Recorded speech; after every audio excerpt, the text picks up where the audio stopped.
Assalamualaikum warahmatullahi wabarakatuh.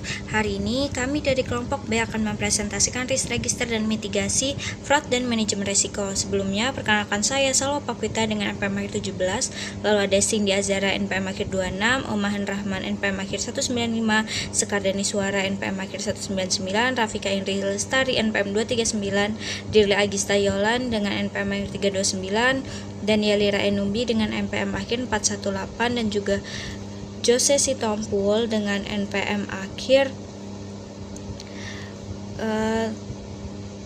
Jose tadi dengan NPM akhir 280. Assalamualaikum warahmatullahi wabarakatuh. Saya Dirli Agista Yolan dengan NPM akhir 329. Jadi saya di sini akan menjelaskan konteks manajemen risiko dan pencegahan fraud. Jadi manajemen risiko fraud itu beroperasi dalam konteks yang unik dan menantang karena risiko fraud itu timbul dari tindakan penipuan yang disengaja oleh individu baik internal maupun eksternal atau keuntungan pribadi. Nah, sifatnya yang tersembunyi, disengaja dan seringkali melibatkan kolusi itu membuatnya menjadi salah satu risiko yang paling sulit untuk dideteksi dan dikelola. Oleh karena itu, pencegahan fraud itu memerlukan pendekatan yang tidak hanya berfokus pada pengendalian proses tetapi juga pada psikologi manusia, budaya organisasi, dan skeptisisme yang konstan. Nah, jadi organisasi itu harus memahami bahwa fraud itu dapat terjadi dimanapun dan kapanpun sehingga tidak ada organisasi yang benar-benar kebal terhadap risiko tersebut. Kemudian pendekatan percaya tapi verifikasi, trust but verify, itu menjadi landasan penting dalam program anti fraud yang efektif. Nah, fokus utama itu harus selalu ada pada pencegahan, bukan menunggu fraud terjadi terlebih dahulu. Nah, dalam memahami penyebab terjadinya fraud, ACVA itu memperkenalkan konsep fraud triangle yang menjelaskan bahwa fraud itu terjadi karena adanya tekanan, kesempatan, dan rasionalisasi. Nah, dengan memahami ketiga faktor tersebut, organisasi dapat merancang strategi mitigasi yang lebih tepat sasaran. Dalam konteks tata kelola perusahaan, risiko fraud pada laporan keuangan itu menjadi perhatian utama karena dapat merusak kepercayaan antara perusahaan dan investor. Oleh sebab itu, pengawasan melalui pengendalian internal yang kuat dan audit yang skeptis merupakan tanggung jawab penting bagi manajemen dan komite audit. Risiko fraud juga dianalogikan seperti menjaga keamanan museum yang menyimpan lukisan berharga. Pengelolaan risiko itu tidak hanya cukup dengan memasang alarm, tetapi juga harus memahami psikologi pelaku, menerapkan pengendalian preventif, pengendalian detektif, serta memiliki rencana respon apabila pencurian tetap terjadi. Skeptisisme profesional menjadi kunci utama dalam pencegahan fraud. Nah, selanjutnya yaitu ada definisi fraud dan klasifikasinya. Jadi fraud adalah tindakan penipuan yang dilakukan secara sengaja untuk memperoleh keuntungan yang tidak sah atau tidak adil. Perbedaan utama antara fraud dan error itu terletak pada unsur kesengajaan. Jika kesalahan terjadi karena kelalaian, maka itu disebut error. Namun, jika dilakukan dengan sengaja untuk tujuan tertentu, itu disebut fraud. Nah, menurut ACFE, fraud itu dibagi menjadi 3 klasifikasi utama. Yang pertama itu ada korupsi atau corruption. Jadi korupsi itu merupakan penyalahgunaan pengaruh dalam transaksi bisnis untuk memperoleh keuntungan pribadi. Bentuknya itu meliputi konflik kepentingan, suap, pemberian ilegal, dan pemasaran ekonomi. Kemudian yang kedua adalah penyalahgunaan aset atau aset misappropriation. Jadi ini tuh merupakan jenis fraud yang paling sering terjadi. Contohnya itu seperti pencurian kas, skimming, pengeluaran kas fiktif, lapping piutang, pencurian persediaan, dan penyalahgunaan aset perusahaan. Kemudian yang ketiga itu ada kecurangan laporan keuangan atau financial statement fraud. Nah, walaupun kasusnya itu lebih jarang terjadi, jenis ini itu menimbulkan kerugian paling besar. Bentuk antara lainnya yaitu penggelembungan aset atau pendapatan serta penyajian kewajiban dan beban yang lebih rendah dari kondisi sebenarnya. Nah, jadi dapat disimpulkan bahwa fraud itu merupakan ancaman serius bagi organisasi karena dilakukan secara sengaja dan sulit dideteksi. Oleh sebab itu, organisasi itu membutuhkan pengendalian internal yang kuat, budaya organisasi yang baik, serta sikap skeptisisme profesional agar risiko fraud itu dapat dicegah dan diminimalkan. Baik, selanjutnya saya akan menjelaskan segitiga kecurangan dan elemennya. Untuk secara efektif mencegah dan mendeteksi fraud, penting untuk memahami mengapa fraud terjadi. Salah satu model yang paling terkenal dan bertahan lama untuk menjelaskan hal ini adalah segitiga kecurangan. Dikembangkan oleh kriminolog Donald R. Christie. Model ini menyatakan bahwa fraud kemungkinan besar akan terjadi ketika tiga elemen hadir secara bersamaan. Pertama, tekanan. Kedua, kesempatan. Ketiga, rasionalisasi. Yang pertama, tekanan itu ada dua, tekanan finansial atau masalah hutang pribadi, gaya hidup yang melebihi kemampuan, kecanduan judi, atau tagihan medis yang tak terduga. Lalu ada yang kedua, tekanan non-finansial itu perasaan tidak dihargai oleh perusahaan, dilewatkan untuk promosi atau ego dan keinginan untuk terlihat lebih sukses dari kenyataan. Dan yang selanjutnya ada yang kedua, kesempatan. Ini adalah bagaimana di balik tindakan fraud, pelaku melihat adanya cara untuk melakukan fraud, menyembunyikannya, dan menghindari deteksi. Kesempatan adalah satu-satu elemen dari segitiga ini yang paling dapat dikendalikan secara langsung oleh perusahaan. Kesempatan hadir setelah timbul dari kelemahan pengendalian internal. Beberapa sumber kesempatan untuk umum meliputi kecurangan pemisahan tugas. 1. Pengawasan manajemen yang tidak memadai. Kedua, sistem akuntansi yang tidak efektif. Dan yang ketiga, ketidakpedulian atau nada di puncak yang buruk. Dan poin yang ketiga, rasionalisasi. Ini adalah pembenaran. Di balik tindakan fraud, pelaku perlu untuk menjustifikasi tindakan tidak etis mereka kepada diri sendiri agar sesuai dengan kode moral internal mereka. Selanjutnya, risiko fraud dan dalam pelaporan keuangan. Risiko fraud dalam pelaporan keuangan atau kecurangan pelaporan keuangan adalah risiko bahwa laporan keuangan mengandung salah satu material yang disengaja.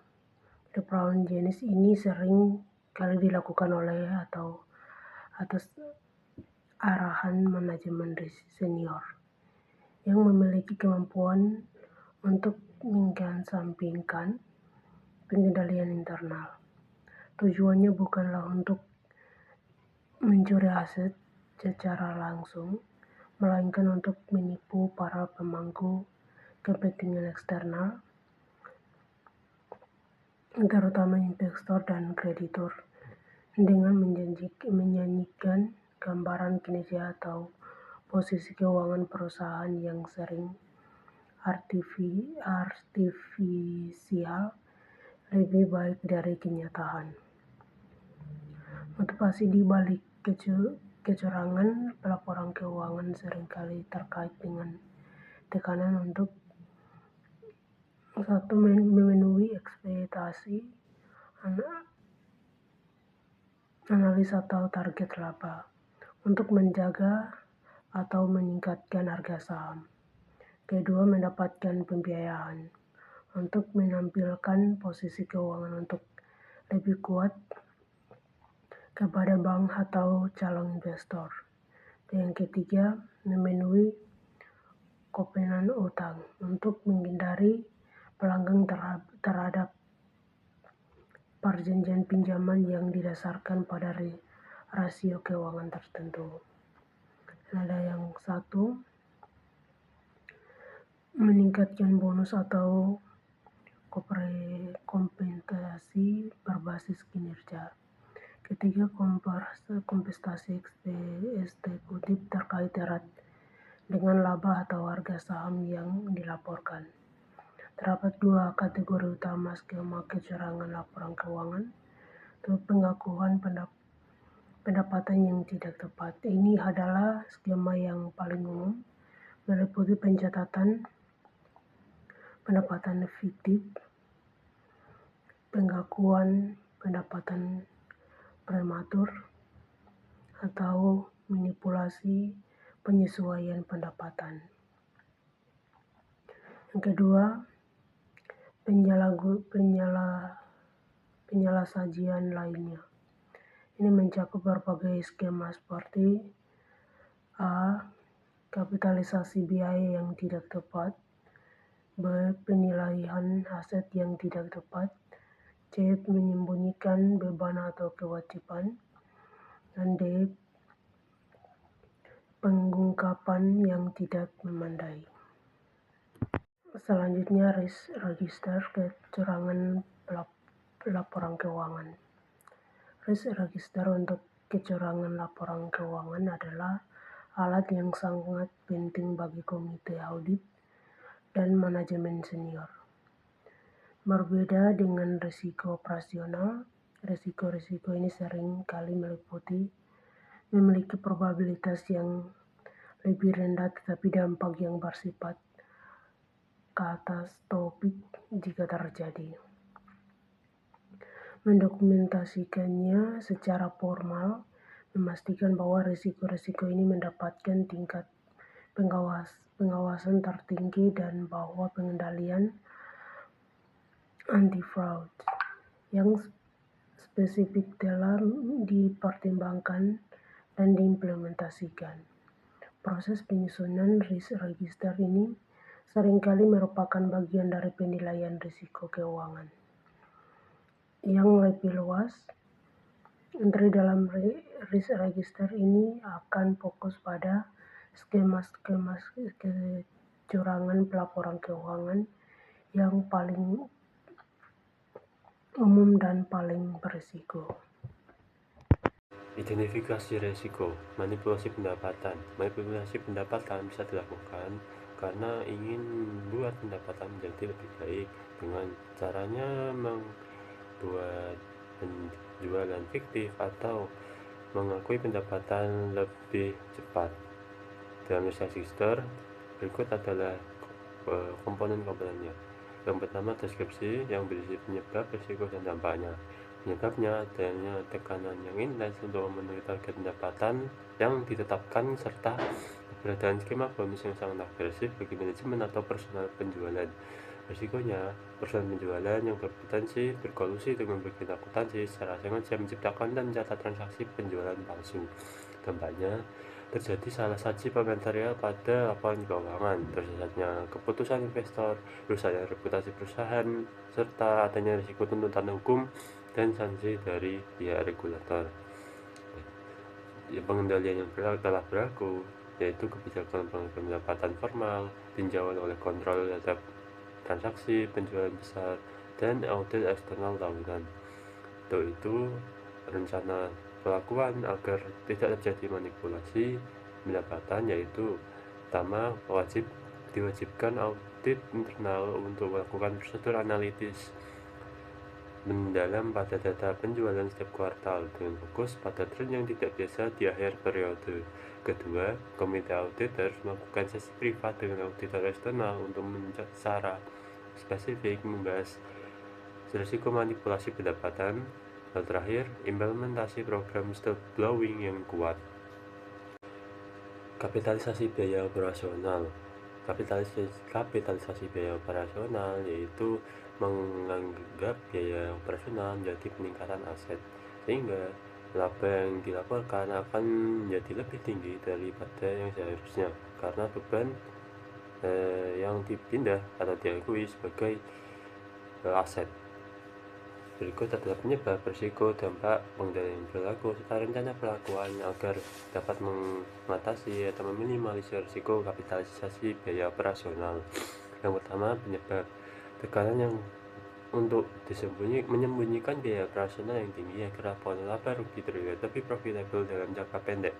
Risikonya, Manajemen secara sengaja melakukan kesalahan klasifikasi akuntansi dengan mengkapitalisasi pengeluaran rutin seperti biaya perbaikan berkala atau beban operasional biasa ke dalam nilai aset tetap perusahaan tanpa dasar substantif yang lain. Dampaknya, nilai aset itu overstated dan laba bersih perusahaan tersaji lebih tinggi dari yang seharusnya, menyembunyikan kondisi kesehatan keuangan yang sebenarnya, serta memicu penyesuaian atau restatement laporan keuangan yang signifikan ketika diaudit. Pengendalian yang telah berlaku yaitu kebijakan kapitalisasi aset, proses otorisasi untuk belanja modal atau capital expenditure. Lalu rencana pelakuan untuk meminimalisir risiko yaitu yang pertama, wajibkan audit internal untuk melakukan pengujian sampel setiap tahun dengan fokus pada item-item yang sifatnya ambigu. Kedua, lakukan analisis tren pada rasio biaya perbaikan dan pemeliharaan terhadap total aset tetap. Penurunan rasio yang tidak dapat dijelaskan bisa menjadi bendera merah. Selanjutnya, identifikasi resiko off balance sheet financing, di mana ini merupakan pembiayaan di luar neraca yang dilakukan perusahaan melalui special purpose entity, di mana ini menempatkan aset maupun utang di luar laporan keuangan utama. Nah, sebenarnya penggunaan SPI ini dapat dilakukan secara legal, tapi resiko disalahgunakan untuk menyembunyikan tiket utang perusahaan agar kondisi keuangan terlihat lebih baik.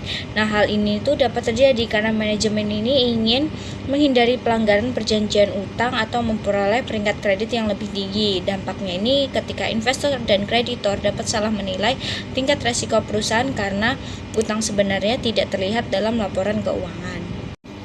Lanjut ke mitigasi resiko pengendalian pencegahan fraud, di mana ini tuh lebih efektif dilakukan melalui pencegahan dibandingkan hanya mendeteksi setelah fraud terjadi. Nah, ini bertujuan untuk mengurangi peluang terjadi kecurangan dan membangun budaya integritas dalam organisasi. Salah satu faktor pentingnya yaitu tone at the top, yaitu ketika pimpinan perusahaan secara konsisten menunjukkan sikap yang menjunjung tinggi etika dan kejujuran sehingga menjadi contoh bagi seluruh karyawan. Selain itu, perusahaan juga perlu menyediakan program whistleblowing agar karyawan ini dapat melaporkan pelanggaran secara aman dan rahasia tanpa takut mendapatkan balasan negatif. Nah, pencegahan ini juga diperkuat melalui pelatihan anti fraud secara rutin agar karyawan memahami tanda-tanda kecurangan atau red flags, lalu mengetahui cara mencegahnya serta memahami prosedur pelaporan. Kombinasi pemimpin yang etis, sistem pelaporan yang aman, dan edukasi karyawan dapat menciptakan lingkungan yang lebih sulit bagi fraud untuk terjadi. Selanjutnya saya akan menjelaskan tone at the top, di mana tone at the top ini itu atau nada di puncaknya itu merupakan konsep yang menggambarkan kondisi etika yang dibangun oleh pimpinan perusahaan. Nah, konsep ini itu menunjukkan komitmen dewan direksi dan manajemen tingkat atas terhadap integritas, kejujuran, serta perilaku etis di dalam organisasi. Nah, tone at the top ini tuh menjadi salah satu bentuk pengendalian untuk mencegah fraud yang sangat penting karena dapat mempengaruhi aspek rasionalisasi dan kesempatan dalam segitiga kecurangan.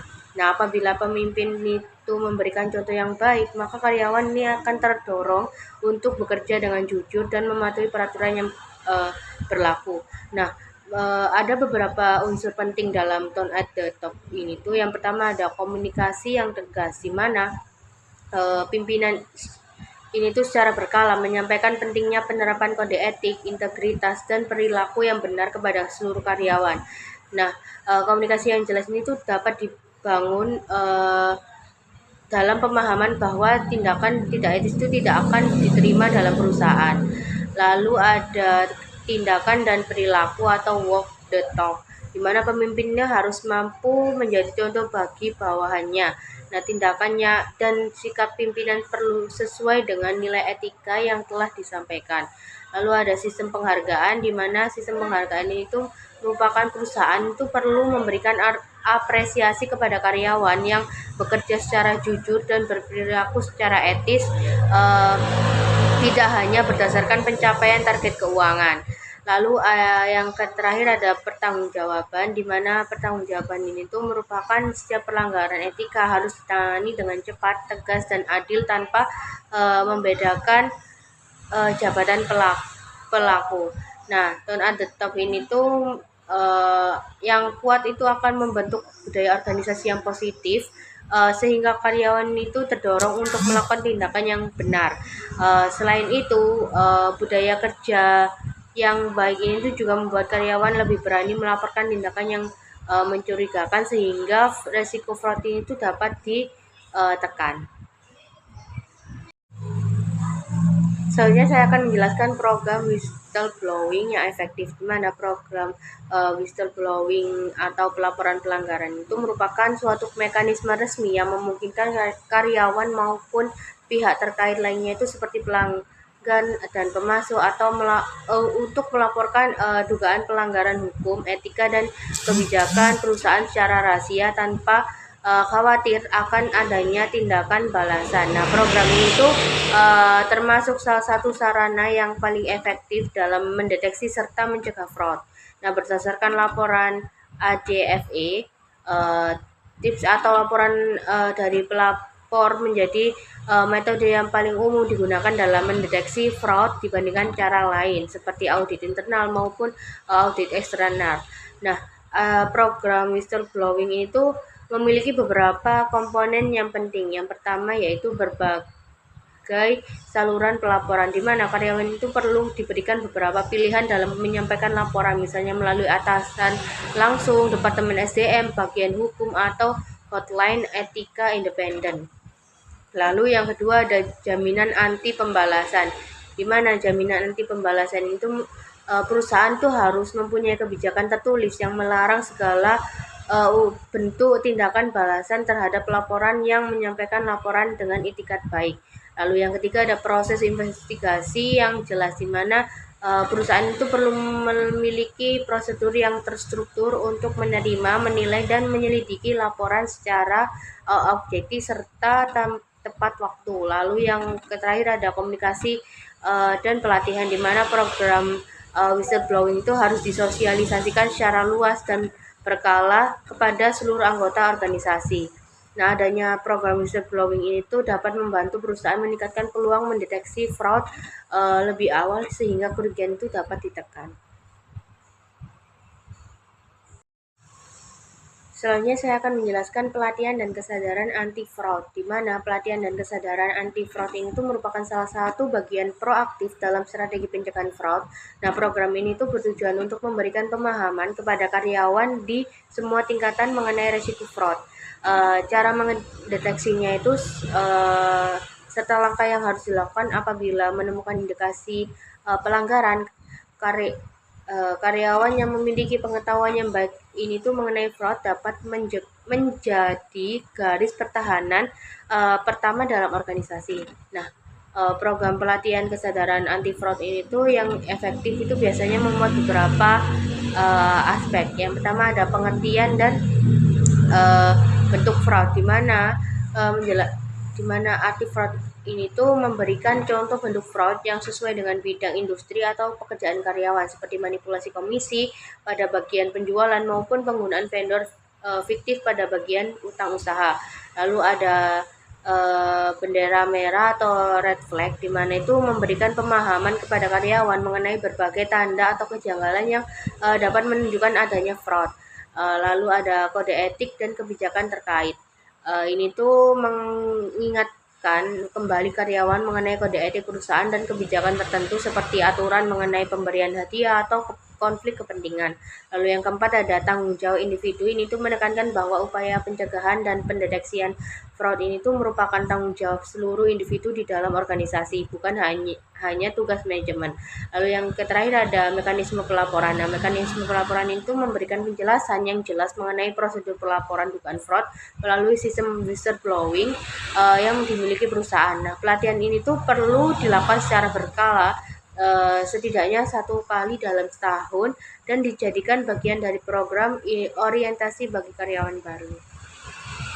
Selanjutnya saya akan membahas tentang hubungan fraud dengan pengendalian internal. Jadi pada dasarnya, kelemahan pengendalian internal itu menciptakan kesempatan untuk fraud. Dan terjadinya fraud itu hampir selalu merupakan indikasi adanya kegagalan pengendalian internal. Nah, ketika pengendalian internal itu terlalu lemah, tidak ada atau dapat dengan mudah digagalkan, pintu bagi pelaku fraud itu terbuka lebar. Namun, penting untuk diingat bahwa tidak ada sistem pengendalian yang sempurna. Jadi ada konsep keyakinan yang memadai yang mengakui bahwa biaya untuk menghilangkan semua risiko fraud akan lebih besar daripada manfaatnya. Lalu selain itu ada batasan inheren pada pengendalian internal. Yang paling signifikan adalah kolusi, di mana 2 orang atau lebih bekerja sama untuk menggagalkan pengendalian pemisahan tugas dan pengesampingan oleh manajemen, di mana manajemen senior menggunakan wewenang mereka untuk menginstruksikan bawahan agar mengabaikan pengendalian. Nah, disinilah itu peran auditor menjadi sangat krusial. Auditor itu baik internal maupun eksternal memiliki tanggung jawab untuk mengevaluasi efektivitas sistem pengendalian internal. Jadi ketika mereka mengidentifikasi kelemahan, mereka secara tidak langsung juga mengidentifikasi potensi jalur untuk terjadinya fraud. Selanjutnya, kelemahan pengendalian sebagai pemicu fraud. Jadi kelemahan pengendalian internal itu adalah pemicu atau enabler utama dari fraud. Nah, pelaku fraud, terutama pelaku dari dalam, jarang sekali menciptakan skema mereka dari nol. Nah, sebaliknya mereka itu adalah oportunis yang ahli dalam mengidentifikasi dan mengeksploitasi celah yang sudah ada di dalam sistem. Nah, jadi ada beberapa contoh umum kelemahan pengendalian yang secara langsung memicu jenis fraud tertentu adalah kurangnya pemisahan tugas. Seperti yang telah berulang kali dibahas, ini adalah kelemahan yang paling umum dieksploitasi. Jadi di sini ada 4 kelemahan dari pengendalian internal masuk dari kurangnya pemisahan tugas. Jadi yang pertama ada kurangnya pengawasan manajemen. Nah, atasan yang tidak meninjau pekerjaan bawahannya atau yang menyetujui laporan tanpa membacanya itu menciptakan lingkungan di mana kesalahan dan penyimpangan dapat terjadi tanpa terdeteksi. Lalu yang kedua ada akses yang lemah. Jadi itu baik akses fisik, misalnya ke gudang, maupun akses logis, misalnya ke sistem akuntansi. Jika terlalu banyak orang yang memiliki hak administrator atau dapat mengubah data sensitif, kesempatan untuk fraud meningkat secara eksponensial. Lalu yang ketiga ada kurangnya rekonsiliasi independen. Jadi kegagalan untuk secara teratur dan independen merekonsiliasi akun-akun kunci seperti rekening bank atau piutang itu memungkinkan skema penipuan untuk berjalan tanpa terdeteksi untuk periode yang lama. Lalu yang terakhir ada pengesampingan oleh manajemen seperti yang telah dibahas tadi. Jadi ini adalah kelemahan yang paling sulit dikendalikan. Jadi ketika manajemen senior itu memiliki kekuatan untuk menginstruksikan bawahan untuk mengabaikan pengendalian yang ada, mereka itu dapat melakukan hampir semua jenis kecurangan laporan keuangan. Nah, oleh karena itu proses penilaian risiko fraud itu harus secara eksplisit mencakup identifikasi kelemahan pengendalian internal yang paling signifikan, karena disitulah letak kerentanan terbesar organisasi. Lalu yang selanjutnya adalah peran auditor dalam mendeteksi fraud. Jadi pada umumnya itu publik seringkali percaya bahwa tugas utama auditor adalah untuk menemukan fraud, padahal standar profesional itu menyatakan bahwa tanggung jawab utama untuk mencegah dan mendeteksi fraud itu terletak pada manajemen dan dewan direksi. Nah, tanggung jawab auditor eksternal sebagaimana diatur dalam standar audit itu untuk memperoleh keyakinan yang memadai bahwa laporan keuangan secara keseluruhan bebas dari salah saji material, baik yang disebabkan oleh kesalahan maupun oleh fraud. Nah, auditor itu memiliki tanggung jawab untuk mempertahankan skeptisisme profesional di sepanjang audit. Nah, di sini ada 5 hal yang dilakukan oleh auditor. Jadi yang pertama ada secara eksplisit itu menilai risiko salah saji material akibat fraud. Lalu yang kedua ada merancang dan melaksanakan prosedur audit yang responsif terhadap risiko fraud yang telah dinilai.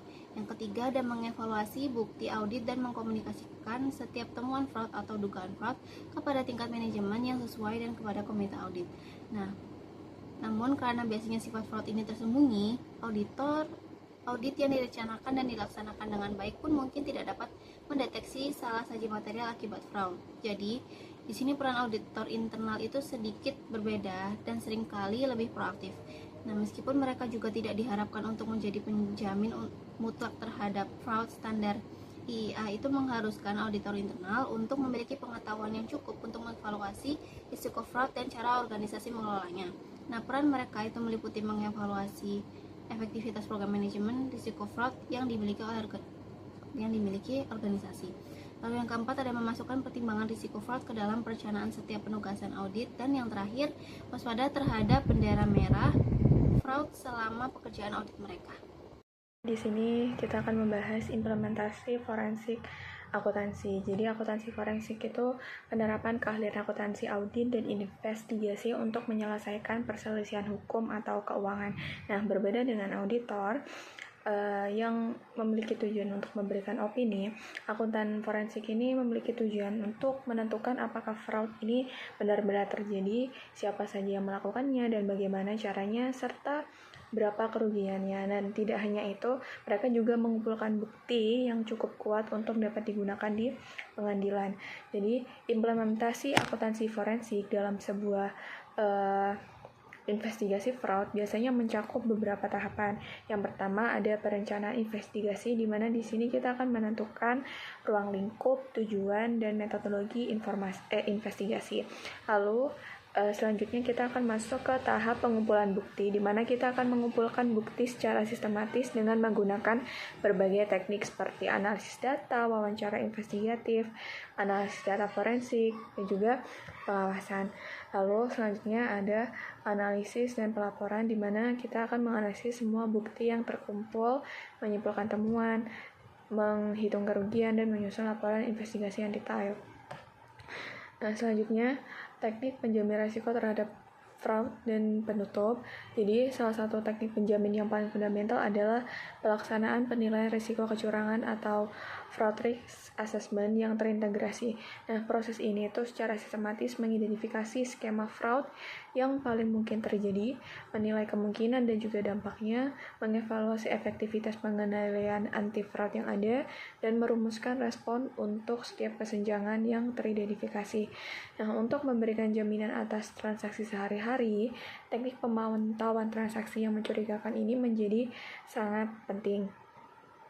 Nah, di era big data, hal ini tuh semakin banyak dilakukan melalui penggunaan analis data atau data analitik dengan menjalankan skrip dan algoritma yang dirancang khusus pada seluruh populasi data. Nah, pendekatan ini tuh jauh lebih kuat daripada pengujian sampel secara tradisional.